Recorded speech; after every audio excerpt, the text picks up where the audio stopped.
What are we gonna check out? Mandarin. Mandarin. Mandarin. Yes. Hi everyone, and welcome to another episode of Fired Up with me, Maya Killtron. This week, I'm getting fired up about the Mandarin Buffet restaurant. Mandarin. Sadly, DJ Cosmo is not available to be on the episode this week, but don't worry, I'm sure he'll be back in the studio for another episode soon.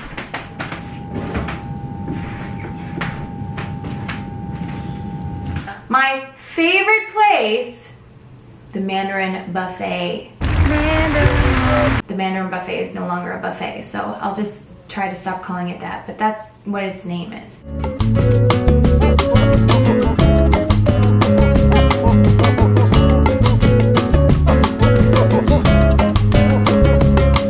Fun fact, the Mandarin opened in 1979 in Brampton, Ontario at the corner of Queen and Kennedy, which conveniently was right down the street from my childhood home. So as a kid, when we would go out for, I guess, arguably a fancy dinner, we often went to the Mandarin. Because at the time, it was not a buffet. They started doing a lunch buffet first, I believe, or just on weekends, and then it sort of took off. But when I was really little, it was still an a la carte restaurant, which meant, you know, just a regular restaurant ordering off the menu, and it was shared family style plates.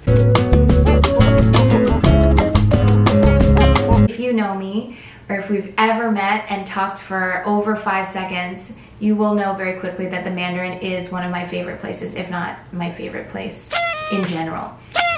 I love buffet eating. There's a science to buffets.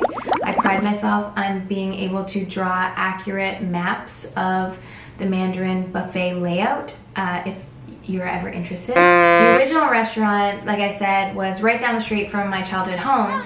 Eventually, the Mandarin Buffet became a big chain in Ontario. They decided to close down their original location and build a larger banquet hall, conference center, and giant buffet place.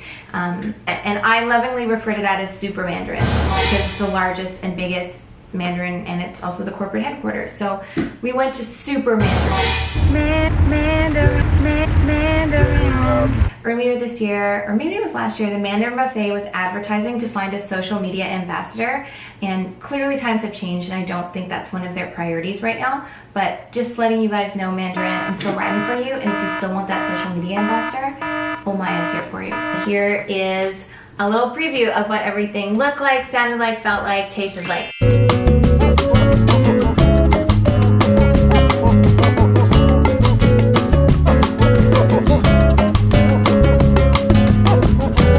So when you walk in, everything's very much the same, except that it is now by reservation only, I believe. I will double check that. Now instead of a buffet, you get a menu, but it is sort of, the whole menu is based loosely off the Hong Kong style dim sum, where you get a menu of small plates and with photos so that you can associate the photo with what's written on the corresponding written menu.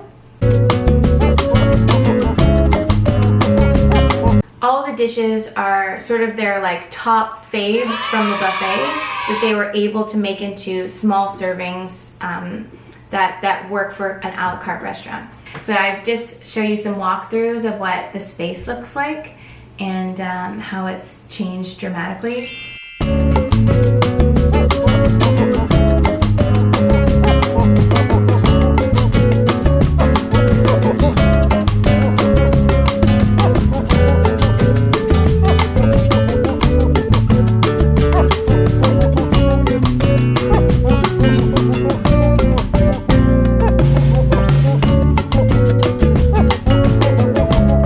How do you order?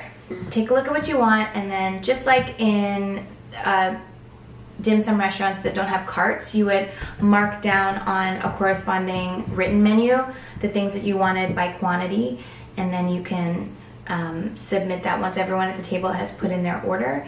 And it's everything from classic North American Chinese favorites like sweet and sour pork, chicken balls, fried rice, that kind of stuff, to very North American items like fries and pizza, And then they even have sushi and, you know, stuff from their salad bar, Thai mango salad. Like, you know, they really picked the favorites that were part of the original buffet.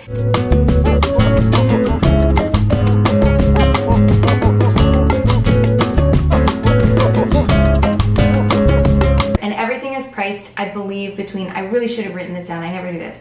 I was too busy eating. Between $1.99 and $4.99. I think maybe there might be one $5.99 item, but you still get the same variety, but maybe just not quite as many dishes. And obviously one of the big things that they cut down was the giant dessert bar. There's still tons of desserts on the menu, more so than your average restaurant, but it definitely is not going to be a buffet. Same thing with the ice cream bar, the soups, everything. So everything's been cut down to their very favorite dishes. And I kind of like that because, you know, you just kind of got the faves and that's all you really need. What else was I going to talk about with the Mandarin? The purpose of these videos and this new series, Fired Up, was to feature local businesses. And to me, Mandarin is a local business. Even though it's a pretty big business, it's local to me. It's something I grew up with, and I did get to watch it grow as I grew up too. And still to this day, everyone I ever date goes to the Mandarin, and I like to use it as a bit of a litmus test to see, you know, are you really down with who I am at my core, which is a glutton. So Mandarin, if you're looking for that social media ambassador, I'm still here riding for you. Mandarin. Thank you so much for joining me on Fired Up. Once again, this week we were talking about the Mandarin restaurant, formerly known as the Mandarin Buffet. Almost every Friday, a new episode, and next week we have another special guest in the mix, so don't miss it. If you like what you see and you have a suggestion for something I could get fired up about, make sure to leave it in the comments below. If you like what you see, make sure to smash the like and hit subscribe so you can be the first to know about new videos, and they won't just be fired up videos. Thanks again, and we'll see you later next week. Bye, bye, bye, bye.